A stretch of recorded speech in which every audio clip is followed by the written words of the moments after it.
Hello class, welcome to week 3 of our English 105 here in fall 2020. I would like to take a little bit of time to talk about what we have going on this week, including a really important assignment, which is to get your iSearch started with a draft of the first part of the essay. So we're going to take a look at that. I'm going to go ahead and jump right in and kind of go over some notes today and talk a little bit about what we got going on for this week. So it'll be important to stay on task to keep up your grade and stay engaged with this week. So now that we're getting into week 3, definitely taking the training wheels off. And we want everyone to kind of follow along, progress with the course as called upon, making sure everything gets posted on time and those responses back to peers are there. We could see some point loss if that does start to slip. So really important to help keep that grade up for you, to follow along with our course requirements. And if you have any issues, if you have an illness or other things going on, personal emergency, just reach out so that we can make that accommodation. You are going to submit your iSearch question if you haven't already. I've seen a few of them in.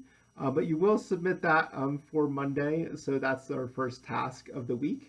By Tuesday, I'd like you to comment on all your team's posts of their iSearch question overview, so sharing your thoughts on what they're working on and what you might be interested to read. Keep in mind you are going to read their draft, so it's kind of nice to sort of get a preview of what subject matter we're going to look at, and you could always say, ooh, I'd love to hear more about this, or maybe you should check out that. So anything you have to share with that student will be great. We have a couple of readings that will land on Wednesday, and I'm looking for you to write a response to those on our discussion board. So you'll see that in the module. Be really mindful that the Sydney Smith reading is pretty complex. It talks about how we can understand the use of I or first person writing. And I wouldn't worry about it too much. Just kind of read through and see what you understand and maybe any kind of ideas that kind of strike you. That will be totally fine. Don't feel like you have to understand everything that Smith is saying. And if you're confused completely, that's fine too. Just share that you are struggling with it. I think it's important for two reasons. One is I want us to get used to reading a piece of scholarly writing and extrapolating ideas. But also, this particular piece of writing, this particular chapter from the Sydney Smith book is really interesting when it comes to, I think, looking at first-person writing, which we will engage in. We also have a quiz due Wednesday. It should be pretty short. It's kind of those 3 videos I asked you to watch, so you might go back if you need to. I'll keep that module available if you want to double check that.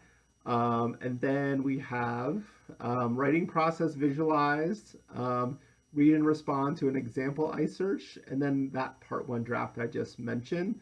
That'll all be due on Friday.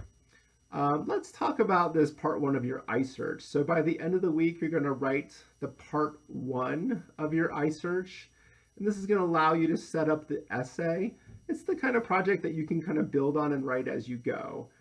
So the part 1 is called What I Know and What I Wanted to Find Out, and we'll look at that in just a minute and how to think about that. You are likely going to revise this, but drafting this first part will help get your essay off the ground. And then again, you are submitting it, and be super mindful that all projects have various tasks, reviews, and submissions tied to your workshop conference grade. So if you did not submit this, it would be an automatic 10-point deduction from that workshop conference grade. So you want to try your best to keep that grade up. So definitely be working on this.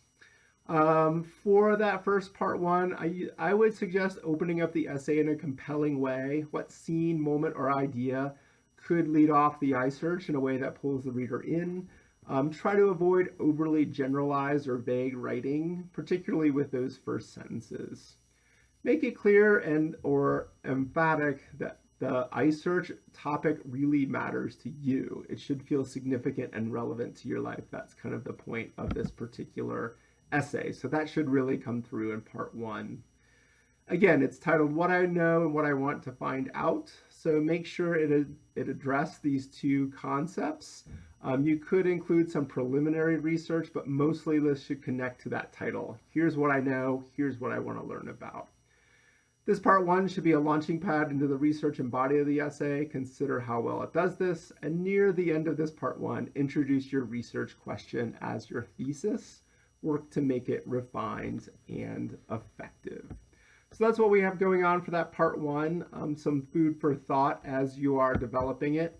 I did want to just note, I included on this slide, I just want to remind you about office hours. Again, kind of get you in the mode of knowing those are available to you. Email me to request an appointment. We'll set it up through BB Learn. Looking for that office hours range 6 to 7:30 Mondays, Wednesdays, Arizona time.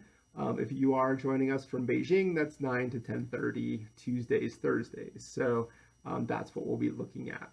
We do have 10 points for those office hours, and I'm hoping to see all of you on or before September 16th if you're domestic, and 17th for our students joining us from China.